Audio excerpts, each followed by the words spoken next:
Olá, tudo bem? Começando mais um Repórter MT. Hoje a gente vai conversar com o Matheus Macedo, médico ortopedista, que tem uma atuação em quadril. Muitos pacientes acabam tendo traumas e tendo até algumas complicações por conta de acidentes nessa região do corpo, né?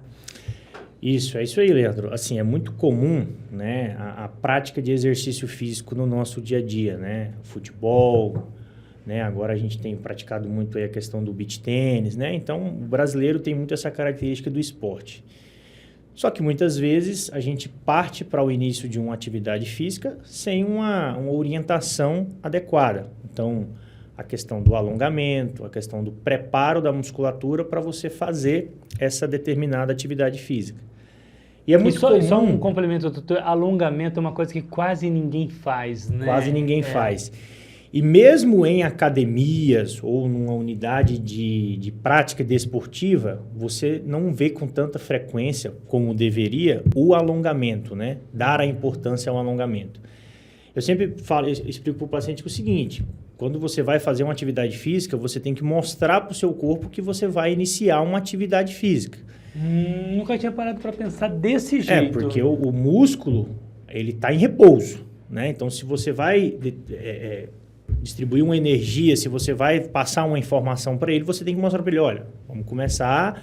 É igual quando você acorda de manhã, você acorda meio, né, corpo meio travado, vai espreguiçando, toma um banho, escova os dentes e você vai iniciar o seu dia. O músculo é a mesma coisa.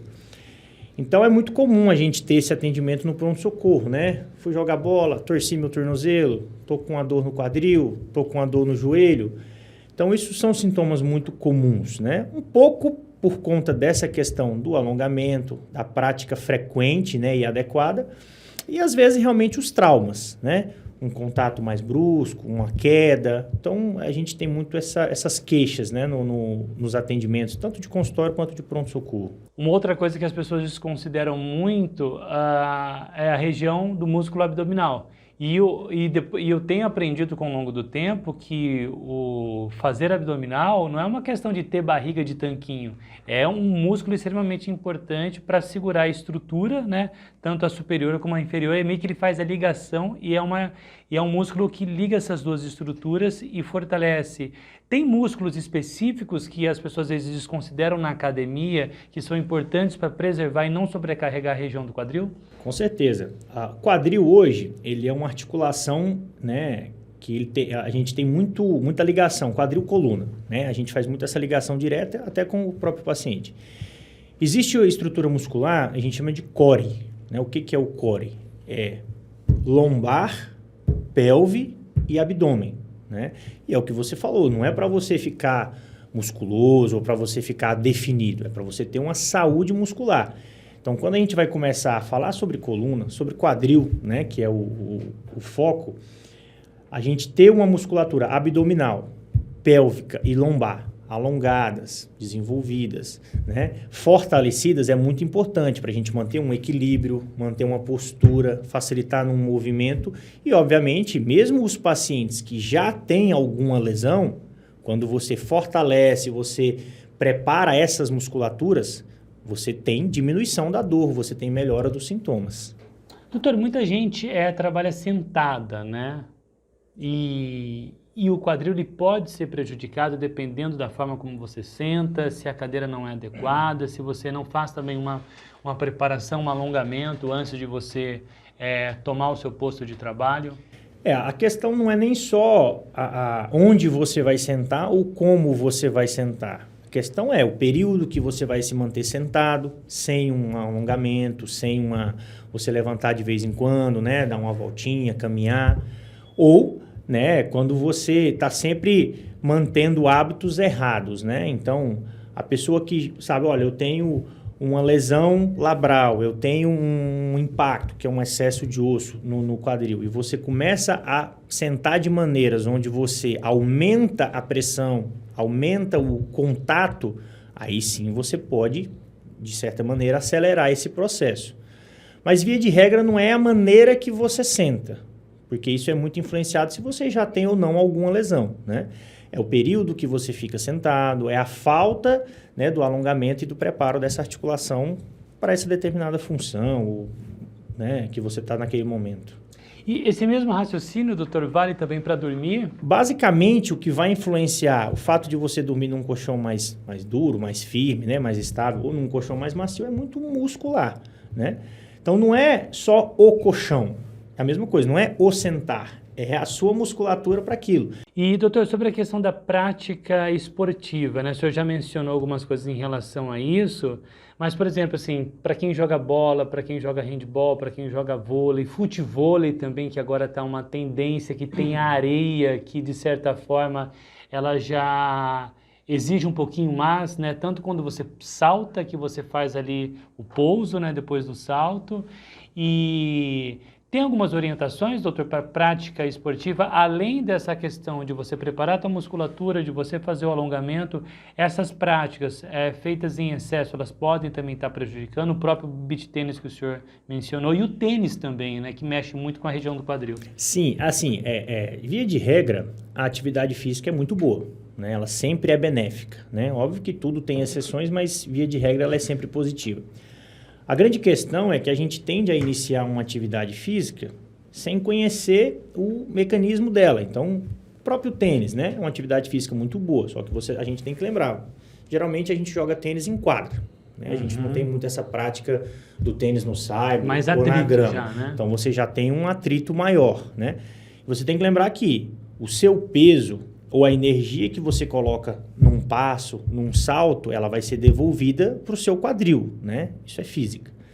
Então, se você tem uma musculatura não tão preparada, não tão alongada, e você inicia, ou mesmo que você já seja praticante de uma atividade física, esse mecanismo de você acelerar, desacelerar, saltar, pousar, você pode gerar lesões articulares, porque a articulação, ela funciona em consonância. Osso, cartilagem, músculo, tendão, ligamento. Então, se um desse mecanismo já tem um problema, ou se às vezes a gente fala muito do estiramento muscular, sim, ou uma musculatura mais enfraquecida, você tende a sobrecarregar a sua articulação. Isso não é uma regra, não é todo mundo que vai ter lesão, mas existem alguns fatores que você pode favorecer essas lesões. E aí, né, quanto mais extenuante, quanto mais esforço você fizer, teoricamente, você tem uma maior tendência a aumentar essas lesões articulares, né? Doutor, para a gente fechar esse assunto, qual seria então a orientação para que o paciente ele consiga ter, né, um equilíbrio, uma saúde, uma prática esportiva e sem lá no futuro ter lesão? Porque assim, a consequência de muitos esportistas é chegar lá na frente e começar a colher as consequências de uma vida teoricamente saudável, que ele praticou bastante esporte, só que lá na frente o músculo, o corpo não aguentou, né? Não aguentou toda essa vida de atividade física, né? É muito difícil, mesmo em atletas profissionais, você encontrar alguém que em determinado momento não teve uma dor, né? Ou não teve um desconforto. Mas a maneira que essa pessoa responde a essa dor e a esse desconforto é diferente. Então, acho que para resumir, é sempre importante, além da atividade física regular, não só a atividade física propriamente dita, o esporte, mas você ter associado a isso uma melhora da sua massa muscular, da sua qualidade muscular, né? Então, a gente sempre fala, doutor, mas eu jogo bola 3 vezes na semana, eu corro. Tudo bem, mas você está alongando a sua musculatura? Você está fortalecendo essa musculatura? Você faz algum outro tipo de exercício para preparar a sua articulação e a sua musculatura para aquela atividade física? Então, isso é muito importante. Então, assim, a gente brasileiro tem muito essa prática do futebol, do vôlei, né? do beach, enfim. Só que a gente esquece que é igual quando você vai fazer uma cirurgia. Você faz uma faculdade, você estuda, você faz uma residência. Então, você está se preparando para você fazer aquela cirurgia. O esporte é a mesma coisa, né? O atleta, ele tem esse período de treino, de preparo para chegar na competição. Obviamente que são conceitos diferentes, o atleta profissional de nós, né? Mas é basicamente isso, é você preparar, né, e gerar essa informação muscular para o seu corpo. Alongamento, fortalecimento, propriocepção, que é essa parte do equilíbrio, e aí a gente tende a diminuir muito as chances de lesões agudas e mesmo essas lesões mais crônicas, né, do futuro. Bom, chegando ao fim aqui, doutor, muito obrigado pela sua entrevista, viu? Obrigado você, Leandro, e a você que nos ouve. É sempre importante procurar o seu ortopedista. Procure sempre um ortopedista, membro da SBOT, da Sociedade Brasileira de Ortopedia. Isso é uma maneira de você, paciente, ter mais segurança de que você está passando com um profissional capacitado, né, que teve todo um preparo e todo um treinamento para te atender. Muito obrigado.